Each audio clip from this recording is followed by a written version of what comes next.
menurut versi mereka membawa senjata api dan menembakkan ke mereka menyerang. Ini yang perlu kami luruskan. Di Front Pembela Islam itu ada aturan, tidak boleh laskar FPI manapun untuk membawa senjata api. Dan yang kami tahu tidak ada laskar-laskar kami yang membawa senjata api, sehingga ini menjadi tanda tanya besar. Begitu pula kejadian TKP-nya pun nggak jelas, tidak ada polisi lain, tidak ada kepala TKP. Padahal ini di jalan tol paling besar, banyak sekali tanda tanya, sehingga kami dari Front Pembela Islam, kami komitmen tadi sebagaimana disampaikan oleh Imam Besar, bahwasanya ini ada fitnah, ini ada pemutarbalikan fakta, maka kami meminta supaya dibentuk tim pencari fakta yang independen.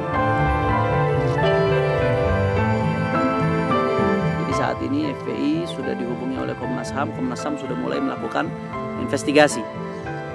Adapun langkah hukum, ya artinya kita menunggu adanya tim pencari fakta. Kami yakin kalau betul-betul independen, kalau tim pencari fakta betul-betul independen, kami yakin, hakul yakin ini semua akan terbongkar. Bahwasanya laskar-laskar kami dibunuh dan difitnah, sebagaimana dirilis oleh Front Pembela Islam melalui rilis resminya.